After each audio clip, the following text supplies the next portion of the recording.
Est-ce que vous connaissez le fameux numéro de téléphone 145? C'est le numéro du Tox-Centrum, qu'on appelle aussi Tox Info Suisse. Et aujourd'hui, on va parler du Dafalgan et de ses petits frères.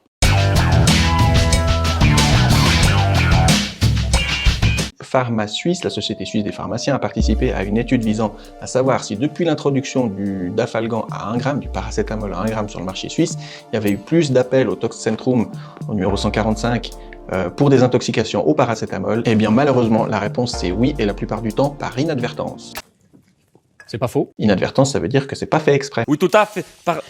Alors à quoi faut-il faire attention alors que le paracétamol est une substance tellement sûre et avec tellement peu d'interactions? Tout d'abord, il faut savoir que le premier médicament contenant du paracétamol arrivé sur le marché suisse, c'était le Panadol, et qu'il a été suivi que bien plus tard par le Dafalgan, qui en contient aussi. On trouve aussi plein d'autres médicaments qui contiennent le paracétamol comme seul principe actif. Je vais vous en faire la liste. Donc on a l'acétalgine, le Tylenol, le Becétamol, le Benuron, Cafa, Paracétafélan. Celui-là, je ne l'ai pas encore vu passer, mais je me réjouis d'aller au zoo pour le voir. Le Zolben et tous les génériques, paracétamol, Mefa, Sando, etc. On le trouve aussi combiné avec d'autres principes actifs dans des autres médicaments, dont je vais vous faire la liste par ordre alphabétique. On a l'Alcacil Grippe, le Codafalgan, le Cop Vitality Grippe et Rhume, le Dolocranite Mitaine Cra, Flumicil Grippe, Crafa+, là aussi un cas, Néocitran, Mefagrippal, Néotilol, Panadol Extra, Prétuval, Sanalgine, Vix-Medinite, Zolben C et Zaldiar. Ça en fait des médicaments tout ça, et ben c'est pour ça qu'on a des cas d'intoxication, des surdosages, parce qu'on les prend ensemble sans savoir qu'il y a du paracétamol dedans. Ce qu'il faut savoir, c'est que la dose à pas dépasser, c'est 4 grammes en 24 heures, ça fait 4000 mg. Et puis là aussi, on peut faire des erreurs, parce que certains fabricants indiquent la dose en grammes, d'autres en milligrammes. Donc si vous savez pas faire les calculs, n'hésitez pas, passez nous demander, nous on va les faire pour vous. Et ben ça attaque le foie. En fait, c'est un gros raccourci, mais en gros, c'est ça qu'il faut retenir. En général, le premier jour, on a des nausées fortes, une sensation d'être un peu tout malade, cassé, pâle, des sueurs froides, perte d'appétit. Dans les 2 ou 3 premières heures, si on sait qu'on a été intoxiqué au paracétamol, on peut faire un lavage gastrique à l'hôpital. Et jusqu'à 16 heures après le début du surdosage, on peut encore donner un antidote. C'est en l'occurrence le Flumicil.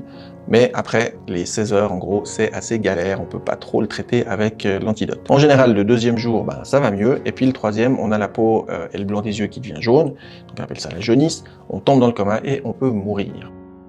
Et ben déjà, on va faire attention aux insuffisants hépatiques. C'est pas faux. Hépatique, ça veut dire du foie. Oui, tout à fait.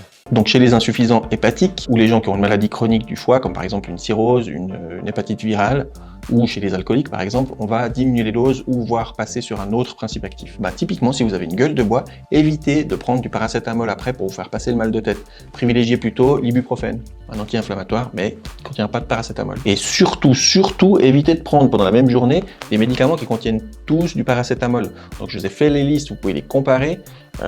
Malheureusement, c'est des listes qui sont valables là maintenant en 2020, donc elles vont peut-être changer après. Il y aura d'autres médicaments qui vont contenir.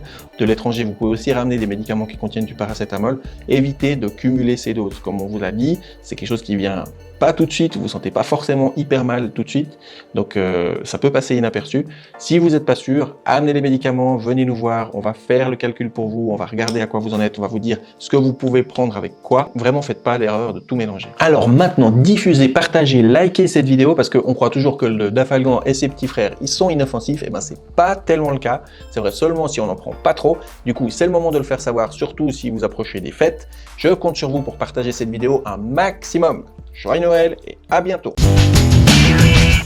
J'ai l'impression d'être insipide, mais alors...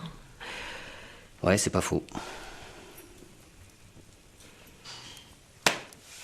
Bon, ça m'a fait du bien de parler. Merci.